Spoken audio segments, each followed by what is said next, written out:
Good evening. My name is Captain Michael O'Hagan. I am the Public Affairs Officer for the 106 Rescue Wing. The 106 Rescue Wing specializes in worldwide personal recovery of pilots, military personnel, and civilians by air, land, and sea during combat and peacetime. First, on behalf of the men and women of the 106 Rescue Wing and our extended family, I want to offer up our most sincere, deepest condolences for all those affected by this horrific tragedy. Most especially the loved ones and families of our fallen. Our hearts and prayers and support go out to them through this difficult time. As indicated in an earlier report from the Department of Defense, at approximately 2:45 p.m. Eastern Standard Time on March 15th, 4 New York Air National Guard airmen were part of a 7-member team who died in an HH-60G Pave Hawk helicopter crash in western Iraq. 106 Rescue Wing personnel were operating in support of Operation Inherent Resolve, the American-led coalition operation to defeat ISIS in Iraq and Syria. The crash does not appear to be a result of enemy activity.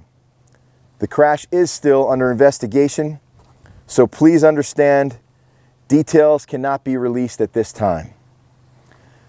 Among our fallen were Captain Christopher Zanettis, known as Trip, age 37, of Long Island City. Chris was an HH-60G Pave Hawk helicopter pilot. He joined the 106th in 2008 and was a member of the FDNY. Trip recently joined a law firm, Debevoise and Plimpton in New York City as an associate. He's deployed to Iraq and Afghanistan. Captain Andreas O'Keefe, 37, resident of Center Moriches, also an HH-60 Pave Hawk helicopter pilot, and he was an air guardsman who worked here full-time. He joined the 106 Rescue Wing in 2013. He deployed to Iraq 3 times, and also to Afghanistan, the Horn of Africa, and Texas during Hurricane Harvey. Master Sergeant Christopher Raguso, Goose, as he was affectionately called by us here, just turned 39 the day before the crash. Of Comac, he was an HH-60 Special Missions Aviator, flight engineer. He joined the 106 Rescue Wing in 2001 and was also a member of the FDNY. He deployed to Iraq, twice to Afghanistan, once to the Horn of Africa, and to Texas and the Caribbean for Hurricanes Harvey and Irma. He leaves behind his wife Carmela and daughters Mila, 6, and Eva, 5. Staff Sergeant Deshaun Briggs, 30, of Port Jefferson Station, was an HH-60 Missions aviation flight engineer. He joined the 106th in 2010. He was a full-time military member here. He deployed to Afghanistan, Texas, and the Caribbean for Hurricane Harvey and Irma. He leaves behind his wife Rebecca, son Jaden, 3, and daughter Ava, 2. These 4 brave men were all assigned to the 101st Rescue Squadron. So you understand, in the 106 Rescue Wing, we have 3 flying squadrons. The 101st are the helicopters, the 102nd are the HC-130 airplanes, and the 103rd are our pararescue team. At present, we are awaiting the arrival of our fallen heroes from overseas back to Dover Air Force Base here in the United States. We expect this to take place sometime over the next few days, at which point they will be prepared with dignity, honor, and respect for their return to their loved ones to travel to their final resting place. A family assistance representative is there for each family, and they're there to provide care, service, support through this difficult time. These members know these men, and they have served alongside each other.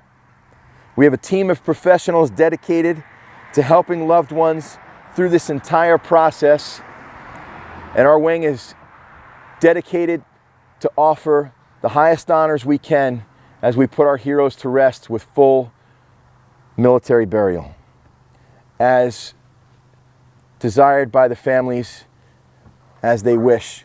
We will respect their wishes. We will mourn the loss of this 7-man team from active duty, guard, and reserves. As said best by one of our brothers in arms, we will continue your legacy that others may live.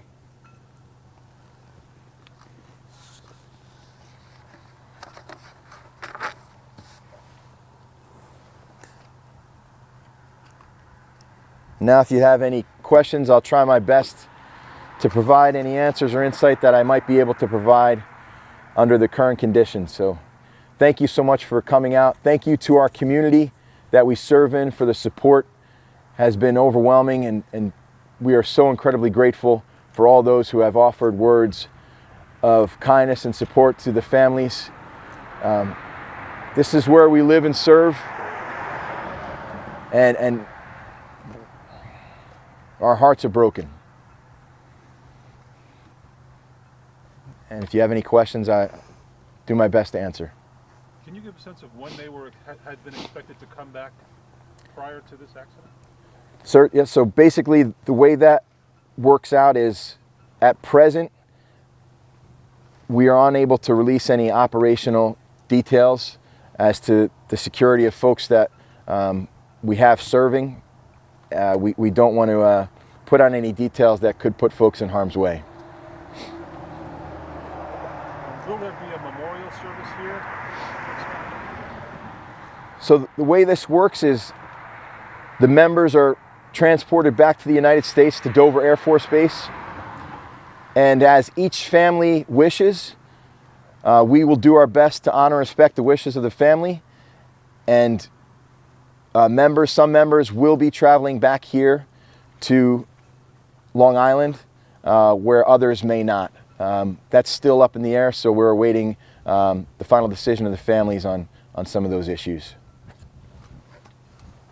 Was Mr. O'Keefe, was he from Long Island, originally?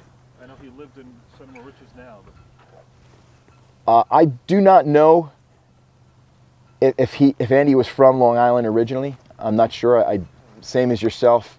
I know he did have some time with the DC Guard and elsewhere. Served in an RC-46 mission as well, RC-26 mission. So I believe he actually came to us later in his career. Can you talk about the sacrifices these folks make just to be part of this and sure. deploy in Iraq? Yeah, thank you so much for that question. So I think it's important for folks to understand that we are the Air National Guard. So what that means for folks that are outside of the know is we are citizen airmen. We serve and do this role and train to the highest standards and are able to deploy worldwide and carry out the job and the function and execute the mission. But many of us have another life as a civilian and in civilian deployment. As you saw, with two of our members are in the FDNY. One served at the law firm shortly a while ago. And so it's very, very common. That's the composite of our wing. The 106 Rescue Wing is made up of people that are some full-time, some part-time. Could be everything from FDNY to police officers to nurses to teachers to business owners and everything in between.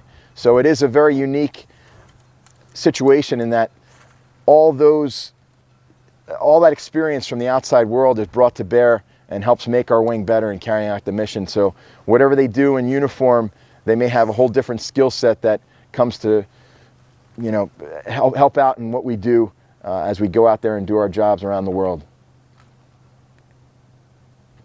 What's the mood like inside here? I mean, how are people feeling? I think that everyone's processing differently, I'm sure, but I can absolutely say from the top level of leadership down to the most junior airmen, everyone is absolutely feeling the weight of this news and saddened, and it's no other way to put it than heartbreaking, because as we serve alongside each other and get to know each other and deploy and spend time together doing the mission, it's you can't help but be crushed thinking about their families and all those that love them. And I think it's a state of shock in a big way. I think people are still reeling in shock from the news.